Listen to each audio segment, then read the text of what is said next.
Greetings, one and all. Thanks for tuning in.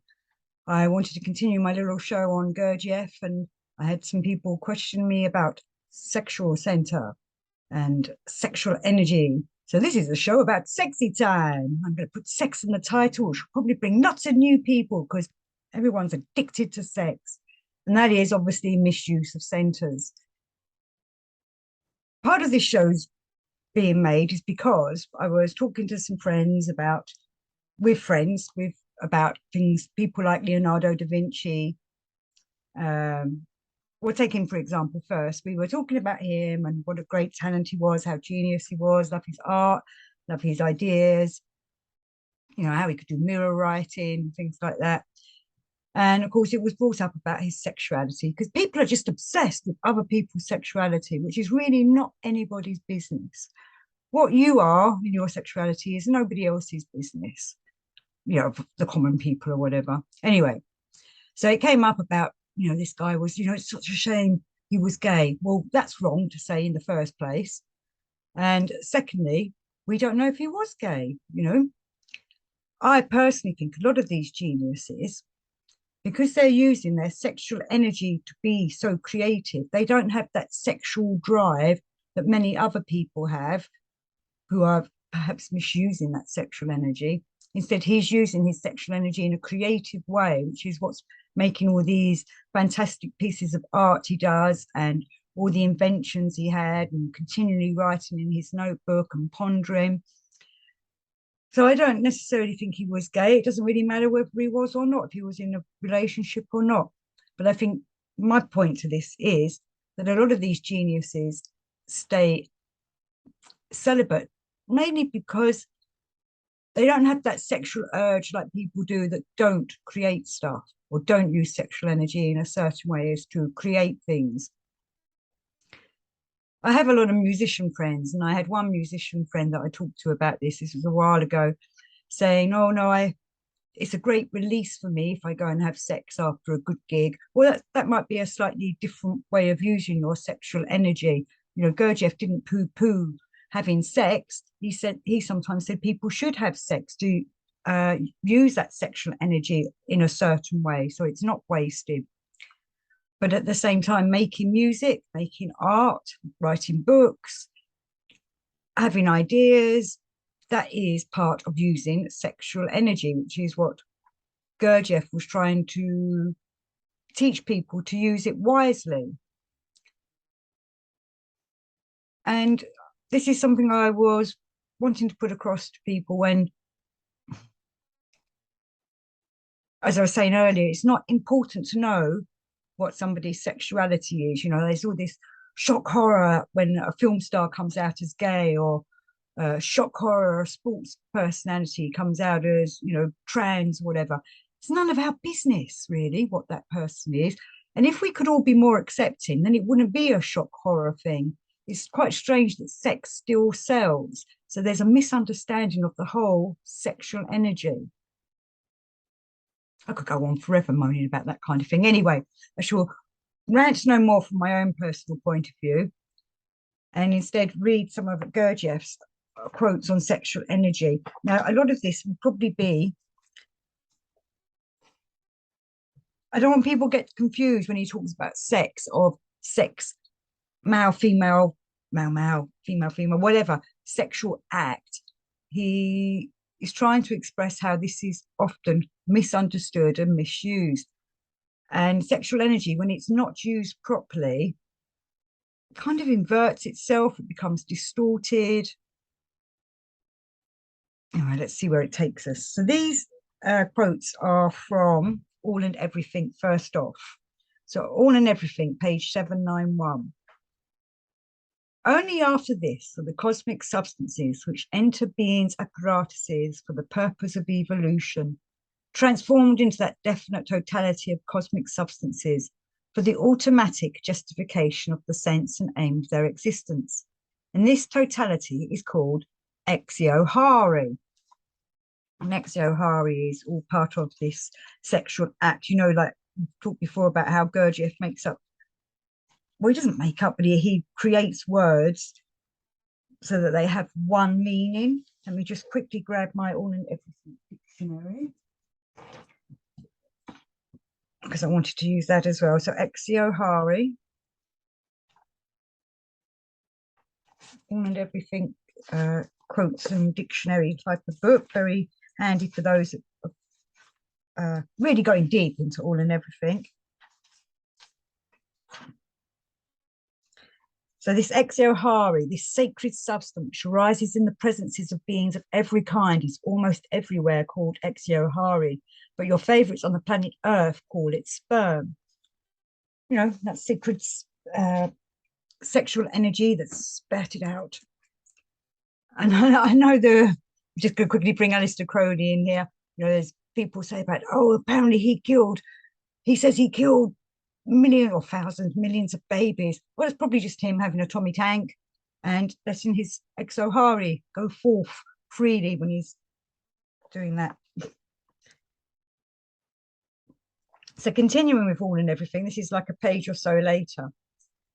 Whereas this same being acts, which for your favourites has been turned into their chief vice, constitutes and is considered everywhere in our great universe with beings of all kinds of natures as the most sacred of all sacred divine sacraments.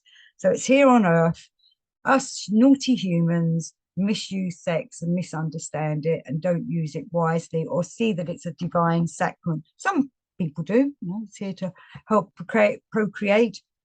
It's also, I believe, part of the bringing together of two people. You know, sexual energy, having sex together brings you together in a more intimate way, obviously. But nowadays, a lot of people just see it as a quick, cheap thrill rather than as part of a loving relationship. And I've had many people getting in touch over the years who are looking for that someone special. Deep down, I think that longing for someone special to spend your life with is probably your need to connect with the divine source. But I wish you all well in finding your soulmate, as some of you say. You know, maybe that is what you need, someone to help you get through life and you can help them get through life. I'm not here to judge anybody.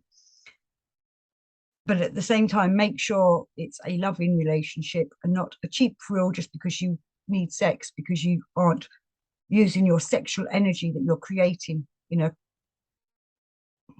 was going to say satisfactory manner, or expelling it in a certain way. Excuse the pun. And Ouspensky reminds us in Search of the Miraculous, and he talks about this quite a bit in one chapter. So I'm just going to take snippets from this chapter in Search of the Miraculous. This is in the page 255 onwards. In this law about the power of sex over people are included many different possibilities. It includes the chief form of slavery, and it is also the chief possibility of liberation. New birth depends as much on sex energy as do physical birth and the propagation of species. Hydrogen C12 is the hydrogen which represents the final product of the transformation of food in the human organism. This is the matter with which sex works and which sex manufactures. It is seed or fruit.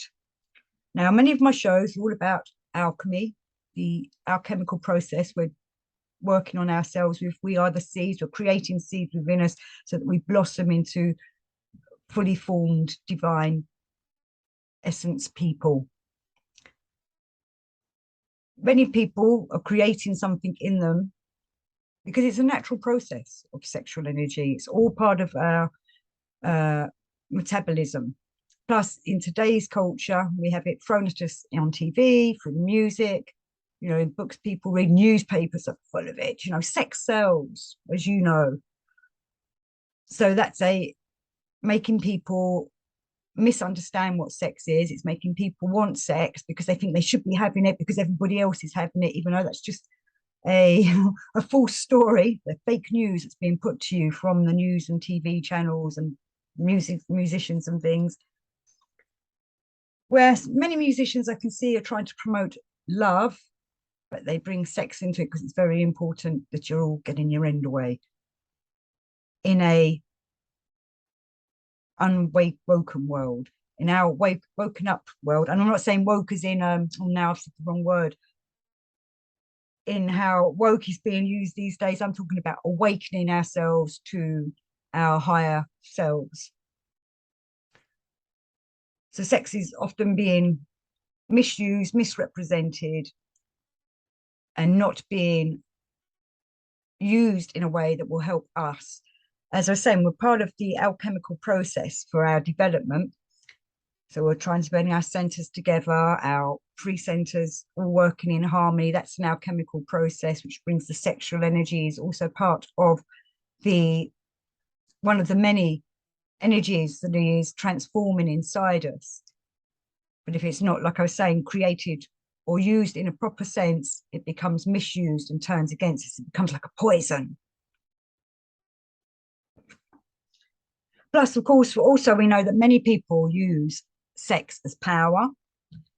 And we know in today's world, there's, people blackmailing people over sexual things going on or whatever. People being blackmailed over their sexual connotations and such like, which again, we need to have a more welcoming and understanding society, but obviously not paedophilia. That is definitely wrong because that's corruption. Again, that's a misuse of sexual energy. That's a use of a sexual energy in a way that wants to have power, domination over somebody. Somebody that's innocent, cannot fight themselves. Sorry, I forgot to turn my phone off, and such like. So, again, we need to help people understand why their sexual energy becomes poisonous to them, or, as I was saying, inverted or corrupted. It's a long process, but we need to develop it properly in ours. Ouspensky reminds us, sexual abstinence is useful for the work if there is abstinence in all centers. If there is abstinence in one center and full liberty of imagination in the others, then there could be nothing worse. And that's what I think is happening to some people. I think some people are trying to, not think too much, not be too emotional, but they're not using, or perhaps, not eating properly or whatever. But that's not balancing all the centers. That's, like he's saying, it's unbalanced in one of the centers. And this is where sexual energy again comes in, because sexual energy is what feeds a lot of the centers when our centers are deficient. So when them centers are deficient, they're being fed by the sexual energy, like a backup, trying to keep it going. And that can be a bit of the wrong type of energy. As we all know, sexual energy can be quite ferocious at times. So it's misusing the energy that it's supposed to transform and making that center not work properly. I'm just going to continue this quote. And still more, abstinence could be useful if a man knows what to do with the energy he saves in this way. If he does not know what to do with it, nothing whatever can be gained by abstinence. People go on fasts, but are they making sure when they're doing that fast that they're working in their mind, body, and emotional centers to make sure that fast is working for them, rather than just going, yeah, I've been on a fast, aren't I good? Sort of showy offy kind of thing. We know many religions that have fasts, but do the religious leaders teach people why they're fasting? For example, we have to have 40 days of Lent in Christianity. I know many people understand why they do that, because it's, trying to connect higher with their belief in Christ and God. But are they also looking at the more deeper esoteric, how this is creating an energy within them?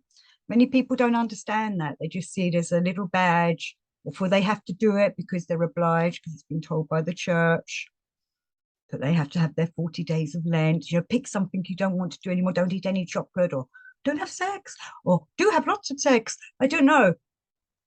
Whatever it is you choose to do. But in them 40 days, are they making sure that they're making use of that abstination? As Ouspensky says here, if he does not know what to do with it, nothing whatever can be gained by abstinence. And then he goes on the next page about abuse of sex. Abuse of sex means the wrong work of centers in relation to sex. That is, the action of the the action of the sex center through other centers, and the action of the other centers through the sex center, or more precisely, the functioning of the sex center of energy borrowed from other centers, and the functioning of other centers of energy borrowed from the sex center. So all part of this transformation processes, we're trying to make sure the right energies are being used by the right centers and that all the centers are working together so we can transform ourselves, be doing the right thing, and then help others transform, whether it's human, demonic. I'm going to be doing a show on that soon. The sex center ought to work with hydrogen 12. I'm going to probably try and get Josh on to do a show about hydrogens. I think we have done one before, but we need to go over it a bit more. There are no positive and negative sides in the sex center. This is either a pleasant sensation or nothing. You know, it's kind of like the Force in the Jedi world. The sex center can be used for good or bad. It has no good or bad in it. It's neutral for it. It's how we use it.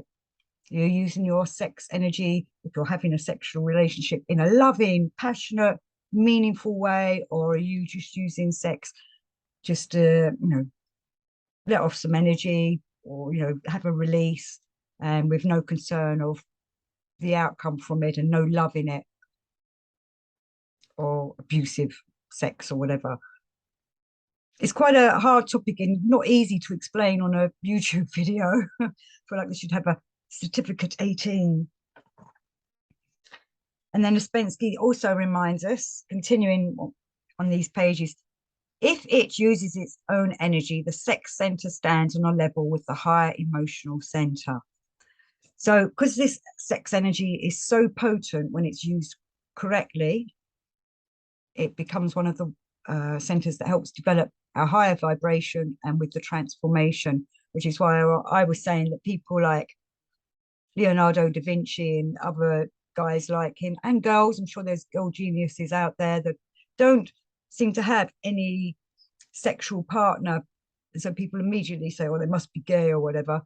They're probably just in a way celibate because they're using that sexual energy. They don't have that sexual need. They don't sit there wanting to get their end away, because instead they're using their sexual energy in a more creative way. Remember, sex energy is what creates babies. So it doesn't just create babies, it's a creation process. It's a creation energy for anything that one sets one's mind to. I wanted to do a quick one from Meetings with Remarkable Men. And Gurdjieff's talking about sex and the creator. And he says, their love, that sacred feeling which has gradually degenerated in people owing to their weakness and will-lessness, and has now in contemporary man turned completely into a vice, whereas the possibility of its natural manifestation was given to us by our Creator for the salvation of our souls and for the mutual moral support necessary for a more or less happy life together. Doggy's barking outside. I hope you could hear that over the dog. Their love, that sacred feeling which has gradually degenerated in people owing to their weakness and will-lessness, and has now in contemporary man turned completely into a vice, whereas the possibility of its natural manifestation was given to us by our Creator for the salvation of our souls and for the mutual moral support necessary for a more or less happy life together. More or less happy life together as people, and more or less happy life together with our relationship with ourselves and the divine, and not using sex as a vice, which is what it has become, you know, to most people, to the asleep people in this world, to those that have no willing to understand why we're really here as spiritual warriors, to develop ourselves and to transform. You know, them kind of people aren't following my show. So if I do put sex in the title, it might bring a lot of people that have never, they're going to be quite shocked that it's not the sex they expect. I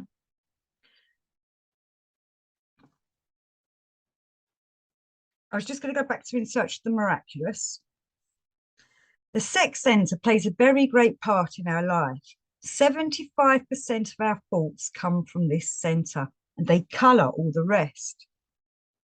Only the people of Central Asia are not abnormal in this respect.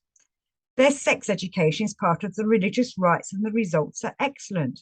There are no sexual evils in that part of the world. Well, praise be, let's hope it's still like that.